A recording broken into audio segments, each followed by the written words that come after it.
This is the next workshop in the 2024 New York State Languages Professional Learning Series.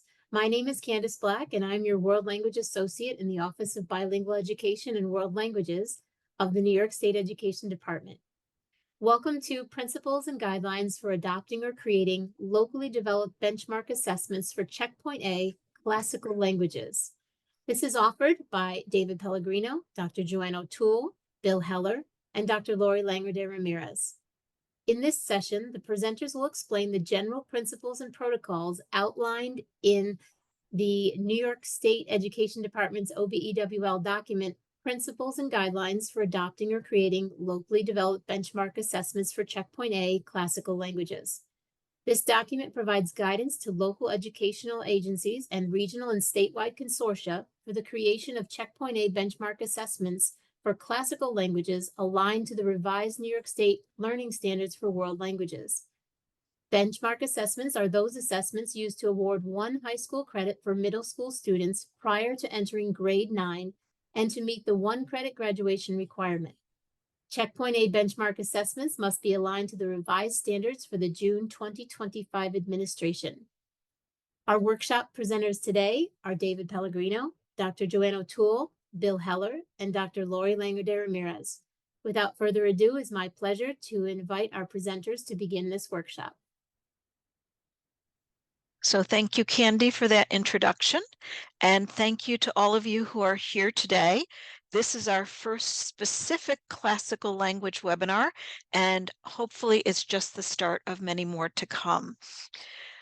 So before we move forward with today's topic, I just want to make you aware of the remaining sessions, the remaining webinars that are in our 2024 learning series for this winter-spring semester. There will be new ones come fall. March 12th, a week from today, Standards in Action, Presentational Communication Strategies from 4 to 5. April 24th, it's a Wednesday. We typically have these sessions on Tuesdays, so you'll note that difference. Wednesday, April 24th, also from 4 to 5 p.m., Linguistic Diversity in the Heritage Classroom, Educational Practices that Celebrate Home Languages. And finalizing the spring series, Leveraging Social Justice Approaches to Affirm and Support World Language Students, Tuesday, May 21st, 4 to 5 p.m. All of these sessions, as Candy has mentioned, are recorded. They're on our YouTube channel, and you can earn CTLE credits for viewing any of the recorded webinars by taking a series of by taking a quiz and responding successfully.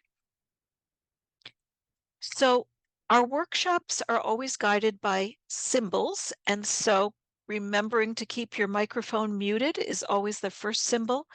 Locating content in the Google folder, and Bill's been putting that Google folder link in the chat, and many of the documents that we refer to today that you'll see on the screen are in the Google folder, and you'll always see that little folder icon in the upper right-hand corner. I don't think today we're going to ask you to do thinking alone, but if we did, we would be using the blue bubble. And you'll see the chat box symbol on our very last slide, where we'll invite you to put your questions into the chat box. So let's get going. We have 3 primary goals for today's session, starting with I can identify purposes and guiding principles for Checkpoint A benchmark assessments for classical languages. Second, I can identify the guidelines for Checkpoint A benchmark assessment development and implementation for classical languages. And finally, I can identify the assessment formats and task designs for sections associated with each New York State Learning Standard for classical languages. So there is a document in your Google folder, and it is entitled Principles and Guidelines for Adopting or Creating Locally Developed Benchmark Assessments for Checkpoint A Classical Languages. This document is our focus throughout today's entire session. What we will be doing is we will be interpreting it for you, explaining it to you, and illustrating each of the points in that document. And because there is a lot of information, this is what we suggest. So while you're participating in today's webinar, consider the information that we have to share. Then, if you haven't already done so, read that document, Principles and Guidelines for Adopting or Creating Locally Developed Benchmark Assessments for Checkpoint A Classical Languages. Read it closely, take a highlighter to it. Also read another document that you'll find in the folder called Writing Quality Communication Tasks. And finally, once the recording is made available, which will be probably in about a week, watch the recording alone or with colleagues and pause the video throughout, referring to the aforementioned documents. In other words, there's a lot of content, a lot of cognitive demand, and if you plan to engage with it more than once, you'll come to understand it more deeply. So I want to take a moment to refresh all of us on what the continuum of world language curricular assessments are. We start with what we do in our classroom every day, comprehension checks, those informal, immediate probes for understanding. Formative assessments, those informal or formal measures of our learners' learning while it's in progress. We, of course, have our summative assessments, very typically carried out at the end of a given unit of instruction, that are formal measures of the learning that has been achieved. And we have proficiency assessments, the checkpoint benchmark assessments that simulate real-world language use. That is our focus for today.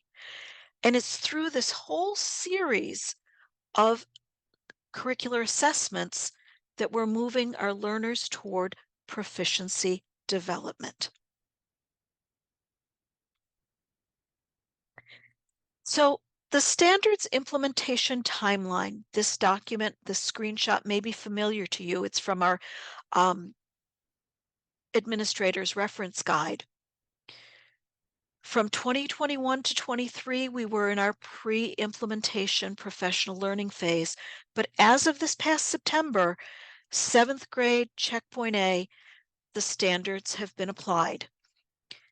But Checkpoint A is intended to be a 2-year process, and so the benchmark assessment for Checkpoint A is intended to first be given at the end of Checkpoint A, 8th grade, in June of 2025. So the very first thing we want to think about is, how do we take this guidance and determine how we're going to approach assessing our selecting, our assessment. So we've got this guidance document, and what it tells us is that you have the option, I back up a little bit, that this guidance is for local educational agencies, your school districts, your programs. And it informs the LEAs that they have these two options, that they can either locally develop an assessment for Checkpoint A, a benchmark assessment, or they can be part of a regional or statewide consortium. Please note that at the current time, there is no commercially developed assessment for classical languages that assess all modes of communication. And that is why a commercial assessment is not being offered to LEAs as an option, but rather just choosing between developing their own exam locally or working with a regional or statewide consortium. We designed this guidance document on 4 guiding principles. Here they are, one at a time.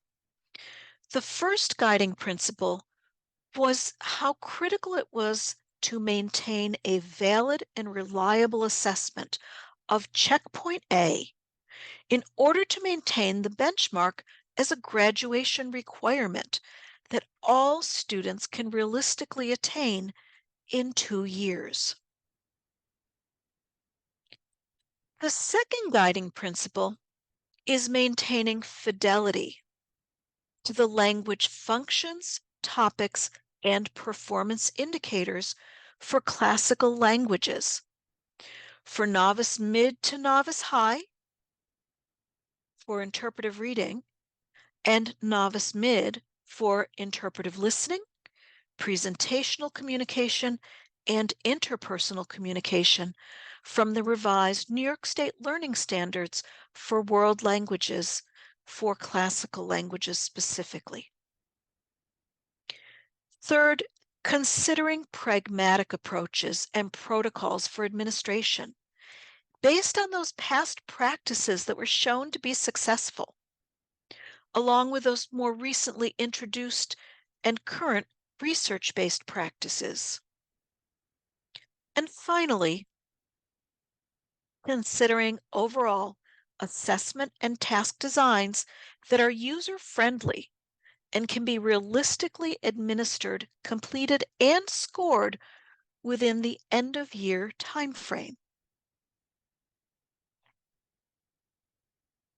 So I want to dig a little bit deeper into our guidelines with answering the question, who needs to take this assessment? So the answer is in 3 parts. The who are our middle school learners who are not exempted by IEPs. And I really want to emphasize this is middle school learners. So learners who are taking Latin 1 or Checkpoint A, classical language in the high school are not required to take this assessment. This is specifically for middle school students, not exempted by IEPs. And when they take it is at the conclusion of the 8th grade Checkpoint A course. You may be wondering, what if we don't have a 7th grade course? It's still given at the end of 8th grade, whether your district has a 7th and 8th grade program or just an 8th grade program.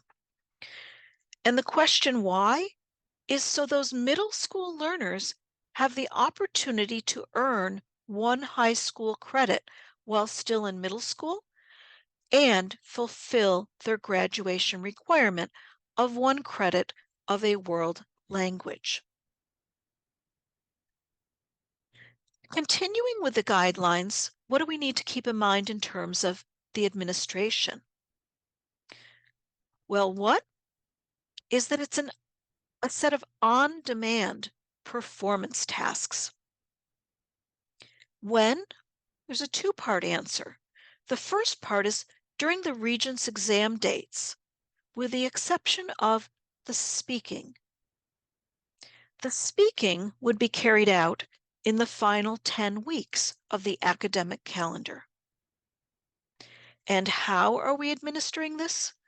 Following traditional Regents exam protocols. So we're going to shift from guidelines to looking at the scope and sequence. So remember, this is an assessment of the standards, starting with the 3 communication standards. Standard 1, interpretive communication. Standard 2, presentational communication. And Standard 3, interpersonal communication. And a quote from the document says that all communication standards are assessed in the on-demand Checkpoint A benchmark assessment, although not all skills of these standards need to be included in the on-demand assessment. And we'll take a closer look at that in a bit. In terms of the culture standards, we have Standard 4, relating cultural practices and products to perspectives, and Standard 5, cultural comparisons. Again, a quote from our guidance document tells us that items for Standard 5 cultural comparisons are not addressed separately. Instead, items that assess Standard 5 may be included in Standard 1, interpretive communication, and/or Standard 4, relating cultural practices and products to perspectives. So, what are we assessing? In addition to the standards, we also are assessing our learners' ability to carry out those standards in meaningful contexts. And those meaningful contexts come from our New York State World Language Themes and Topics for Classical Languages. Again, quoting the guidance document, the content of the Checkpoint A benchmark assessment is intended to reflect a sufficiently broad representation of the 6 themes and associated topics for Checkpoint A identified in the New York State Themes and Topics for Classical Languages within meaningfully integrated contexts. You'll note in the screenshot to right, I show you all 6 themes, and then we see the 3 columns of topics addressed at checkpoints A, B, and C, and that red box is specifically around the topics of checkpoint A. And again, because it says sufficiently broad, it doesn't mean that you have to assess every single one, but a nice smattering of the various topics. So, how are these sections weighted? Again, we're measuring both communication and culture standards and some, but not all, of the skills associated with them. One of the things you may very well know from the performance indicators that were developed for classical languages is that the dominant standard, specifically the dominant communication standard, is interpretive communication. So 60% of the benchmark assessment needs to be weighted in terms of interpretive communication, with 45 to 50% specific to interpretive reading and 5% to embedded culture. Interpretive listening, either 5 to 10%. So again, if it's 5%, then interpretive reading becomes 50%. If it's 10%, interpretive reading becomes 45%. Presentational communication, presentational writing, from 5 to 10%. And presentational speaking is optional. If you opt to include it, it would be no more than 5%. And that's when presentational writing would be 5%. If it's only presentational writing, that is the full 10% of the presentational communication.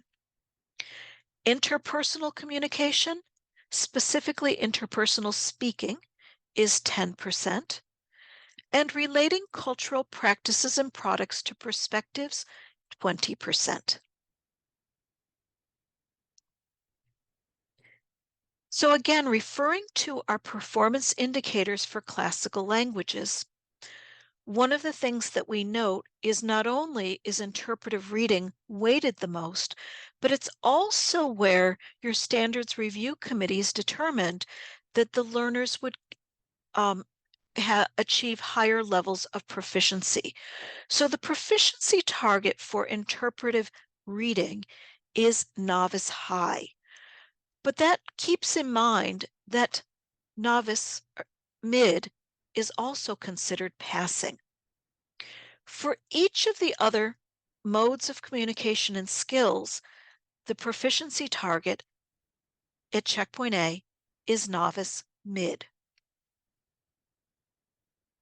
When we look at the culture standards, they're similar to the interpretive communication for reading, where the target is novice high, but passing is also at novice mid. So at this point, I am going to pass you off to my colleague, Bill Heller. Thank you, Joanne. What David and I will be doing in this next section is going through each part of the each standard of the benchmark assessment and summarizing the guidelines. And I will summarize what's in the document. And then David will give you some very concrete examples of what question types could look like. So the first section, the largest point value of the benchmark assessment, as Joanne said, is the interpretive reading, which can be from 45 to 50%, with the possibility of embedded culture for 5%.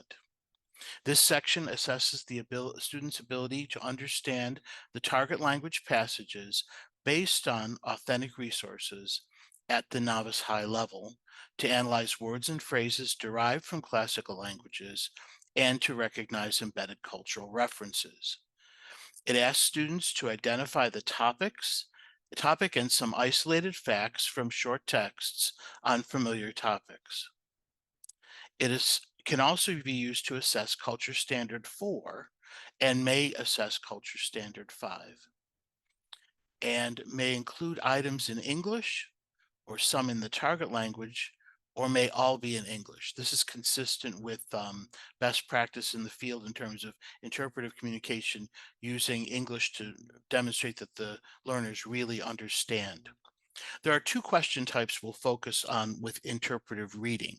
Those are multiple choice questions, which are probably very familiar to you, and also the possibility for constructed response questions. And David will show you examples of what that looks like at the checkpoint A level. For interpretive listening, this again can be from 5 to 10%, depending on how you divvy up your 60 points of for interpretive communication. The listening section, again, is targeted at the novice mid, not the novice high level. It assesses their ability to understand audio input with visual supports sometimes at the novice mid level. It asks students to identify basic facts from short passages on highly familiar topics. It may be short passages based on authentic resources read twice at a level appropriate speed, at a speed appropriate for checkpoint A learners to process. It may assess also Culture Standards 4 or 5. You could throw an embedded culture question in here, and may include items in English, some in target language, or may all be in English at the discretion of the test designer. There are 4 types of questions in the guidance that are allowed or suggested for this section. Again, multiple choice and constructed response, similar to what we had for the interpretive reading, but also allows for questions that involve image selection or the short checklist completion. Again, these are aligned, these are test formats that are compatible with the testing novice mid proficiency target. Again, the second document in your handouts folder is the large document Writing Quality Assessment Items, Guidelines for Writing Quality Assessment Items. And it goes through each standard in each question type. There's a one-page set of guidelines that cover how to write directions for that section, how to format the questions for that section, or the items, if you will, and what the content of those items should include and how it can be framed. Gives you some very, very practical guidance for making sure that your questions will be reliable and valid questions. Again, each section will refer to each question type we talk about has a page that explains the directions, the format, and the content. So at this point, David will give you some ideas, first starting with interpretive reading. Thank you, Bill. This slide exemplifies the importance of using authentic resources, both in teaching and in assessment. On the left, you can see the original passage written by hygienists. And on the right, I've rewritten that original passage to create a passage that is within the reading level of Checkpoint A students. And you can see that I gave a couple glosses too, which you'll see on this slide as well. This slide shows something very familiar to Checkpoint A teachers, multiple choice questions that test the comprehension of the passage. And the next slide gives you a couple more questions. And question number 4 is an example of an embedded cultural question. Just want to show you that these things are not separate. They don't have to be separate from the comprehension questions. They can be asked when it's appropriate inside of the passage. This next slide shows the original text of a Marshall poem. And on the right is my adaptation.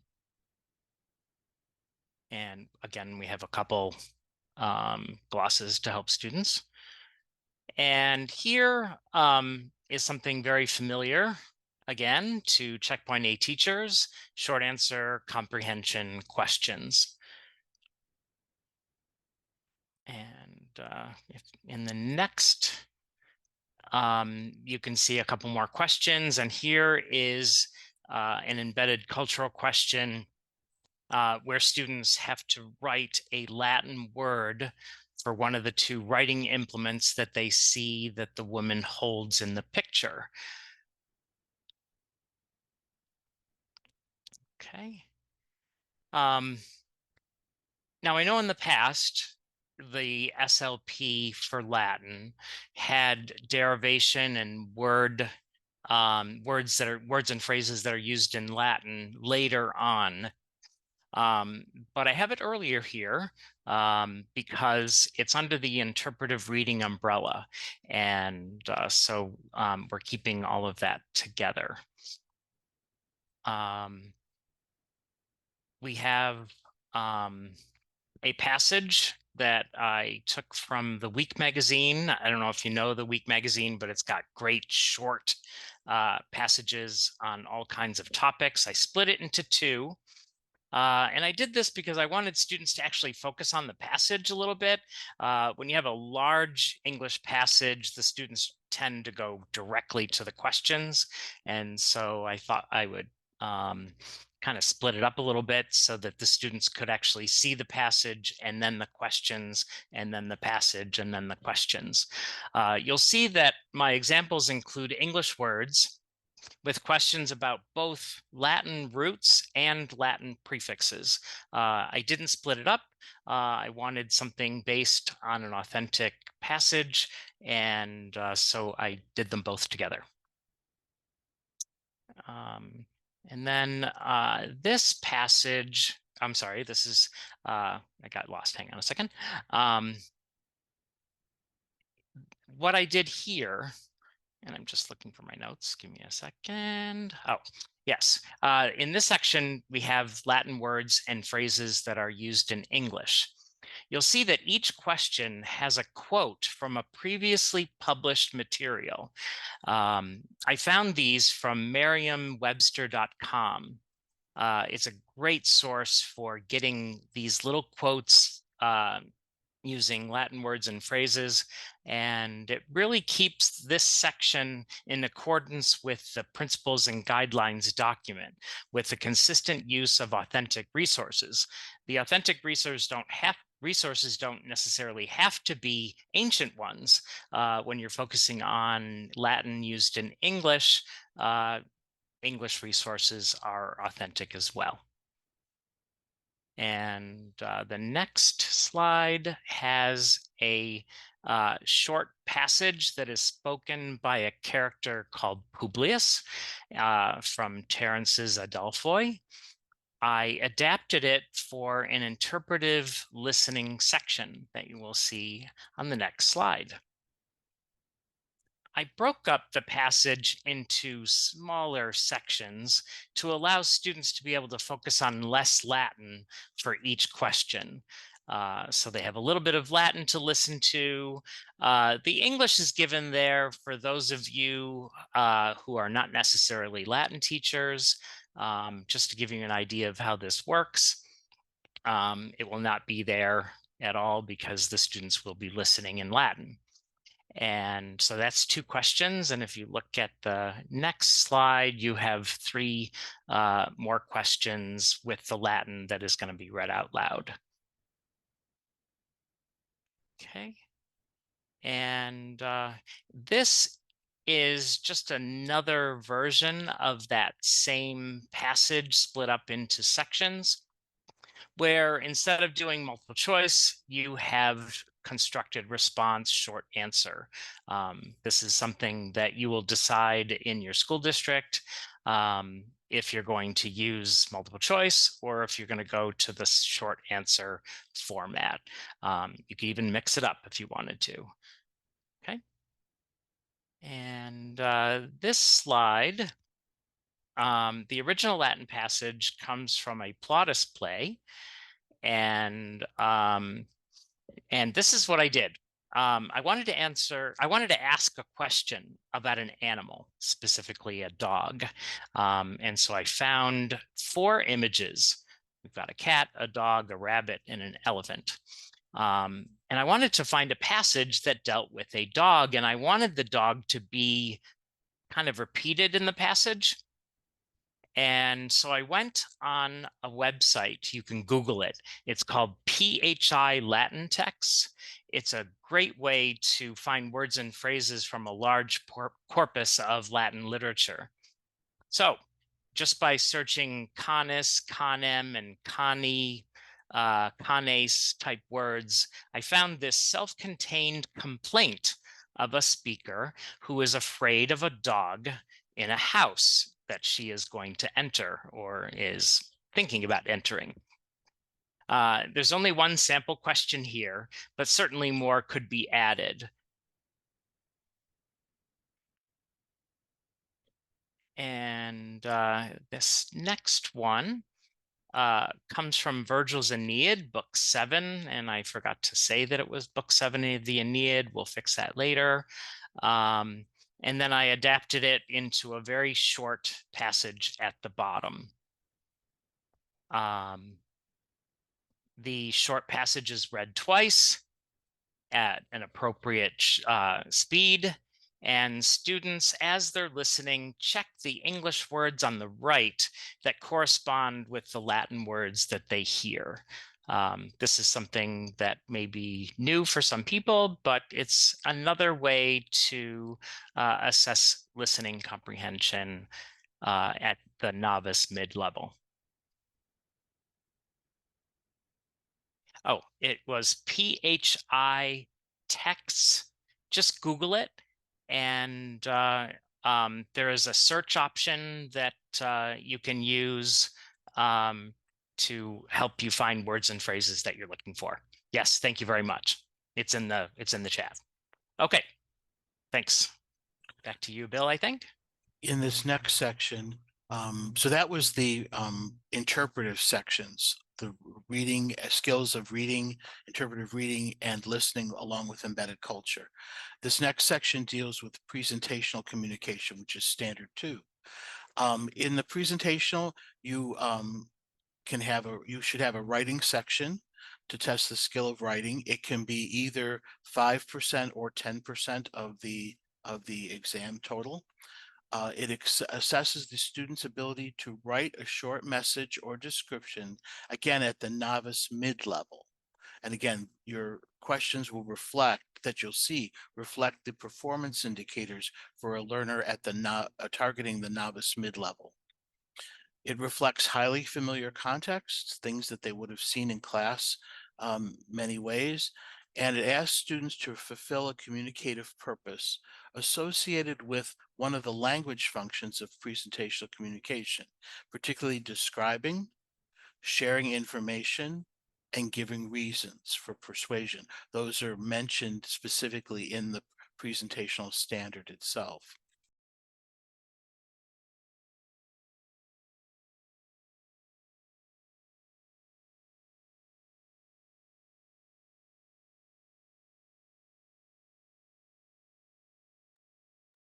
Bill, Sorry, you're Bill. mute.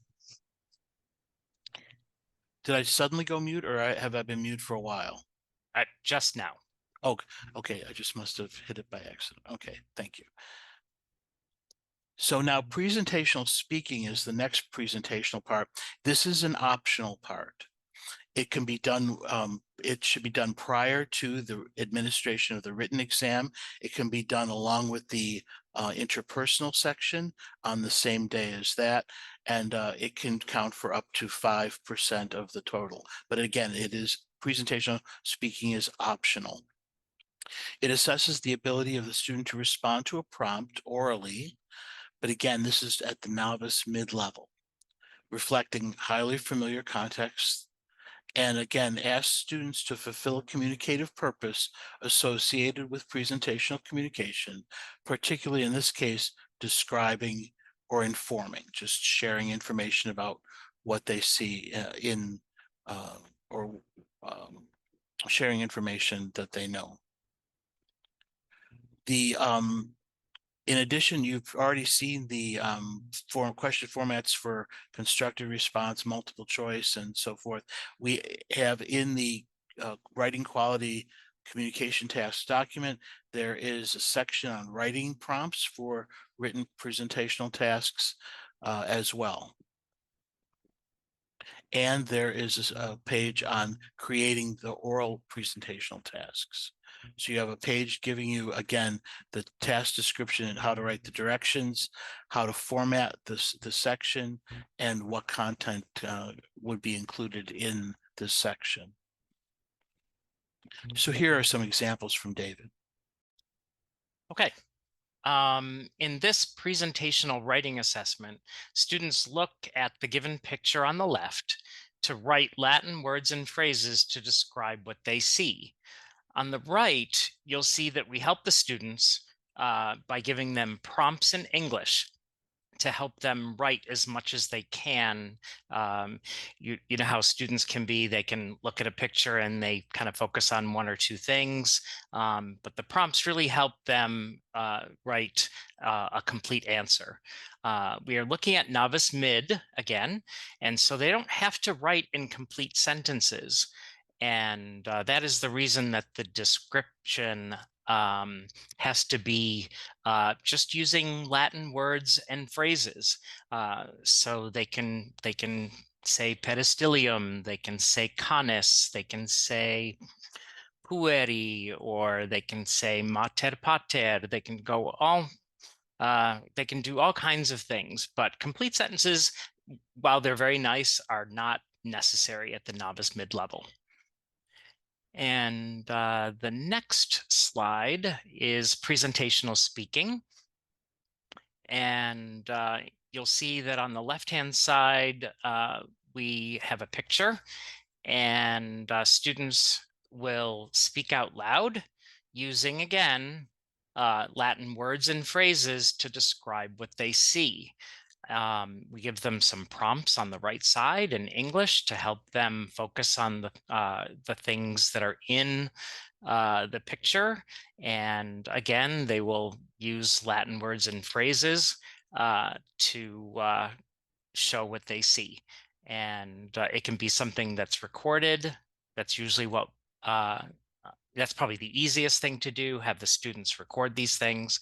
It also could be part of an interview that the teacher does, but it really isn't an interview. It really is the students just looking at the picture, looking at the prompts, and then telling the teacher what he or she sees. Okay, back to you, Bill. In scoring the presentational tasks, again, it's important to is accomplished with a rubric based on the language of the classical languages master rubric for novice mid. So also in your folder handout folder is the are the master rubrics. And so when you're determining scoring guidelines for that, Again, the rubric is written based on the performance indicators for each target proficiency level. So so when you write your scoring guide for that section, it'll be based on the master rubrics for novice mid for classical languages. And again, if you want some additional guidance, we have a recorded webinar on using the master rubrics that you can look up. And again, this link will be in the PDF of the slides that you can just click on and it'll take you right there. So the next section is the interpersonal speaking testing, assessing performance on standard 3. It is worth 10%. It assesses the ability of the student to communicate in 1 or 2 unrehearsed short conversations at the novice mid-level. Reflects highly familiar context. Again, that's characteristic of novice mid. Asks students to fulfill a communicative purpose associated with interpersonal communication. In other words, it's a spontaneous communication, not a rehearsed monologue, not reading from a script, just speaking with the teacher. The students always play themselves. If in the one type of situation that's a role play, the student would always be the student speaking from their own experience. If there's a role to play, the teacher would assume the role as the conversation partner. It might be the role of a friend. It might be the role of a teacher, whatever. And there are 2 types of prompts for the interpersonal section. There's a short spontaneous role play situation or a short spontaneous interview. Guidelines for writing these prompts is also contained in the Writing Quality Communication Tasks booklet in the handouts folder. And again, there's a page on how to write the directions, the format and administration, and content. So now David will give you some examples of each of these formats. As Bill said, for interpersonal speaking, classical language students only need to perform at the novice mid-level. They answer with memorized words and phrases to complete this task about telling about themselves. What makes this interpersonal is the teacher asking students questions to help them answer with a full description of themselves. And then, so that's the role play. And this is just a different, a little different tack on interpersonal speaking in interview. Students will tell the teacher what they like to do in their spare time. And the teacher will be prompting them with different questions to keep the interview going. Okay, back to you, Bill. These will be evaluated based again on the a scoring guide developed using the master rubrics for interpersonal communication. And by the time that we get to the test administration, there'll be some probably iterations of what that could look like in scoring the interpersonal tasks. The last section is assessing standard 4 and 5 if you want to include it. But these are culture items, and this is worth 20% of the assessment. Again, this is another section that classical language teachers are very familiar with. They assess the student's ability to identify cultural products and practices based on authentic resources at novice high. They may assess culture standard 5 and may include some items in English, some in the target language, or may all be in English. And again, this is at novice high level again, because these are based on interpretive tasks, interpretive communication. So that the benchmark for culture is the novice high level.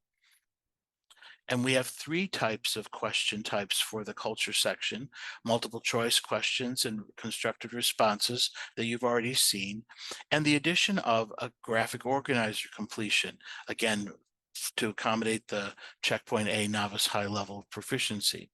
In the booklet on writing quality communication tasks, there is an entire page on graphic or organizer format. It recommends 5 specific graphic organizer format that could be used. We recommend not using graphic organizer formats that the students would not have encountered throughout the course of their regular instruction, but rather using graphic organizer formats that are familiar to them, so they're not seeing a new format on the test for the first time. Again, this gives you information on directions, format, and content, and David has developed this example to share with you. These examples to share with you. As Bill said, this kind of question is not a departure of what has been done in the past, but a concerted effort should be made to base these questions on authentic images, authentic Latin sentences, or other authentic prompts. Ooh, did I say authentic too many times? The next slide is a culture question with a constructed response short answer, should you want to do a short answer as opposed to multiple choice. And the third slide here about culture is a graphic organizer. And when I had to create this slide on my own, I relied on Joanne and Bill to help me out, because this was something outside my wheelhouse. And I'm sure some of you out there have done this sort of thing, and some of you haven't. But if you're looking for an innovative way to ask a broader cultural question, this has students create a graphic organizer for what they see in this atrium scene. You can see that we help the students by prompting them on what to write. And so they have features of the atrium, activities done in the atrium, and items found in the atrium.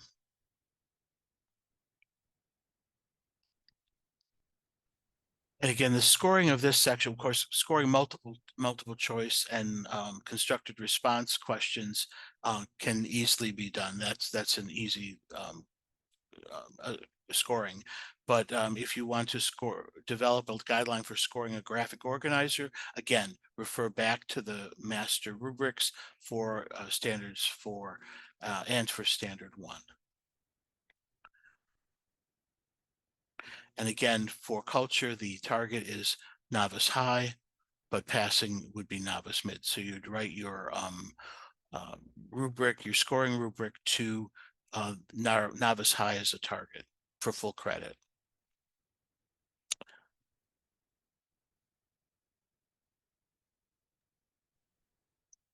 So this slide shows the importance of changing any color pictures or images that you have to convert those to grayscale.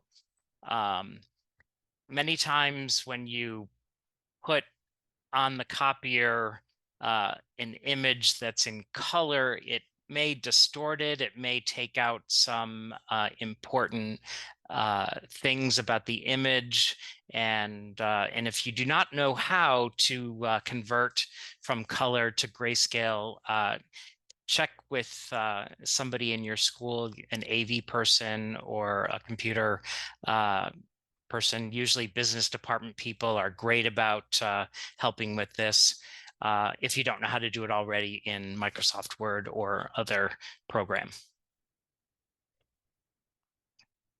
And so to revisit our goals, I'm hoping that you're feeling comfortable about what we started out with and how we're ending.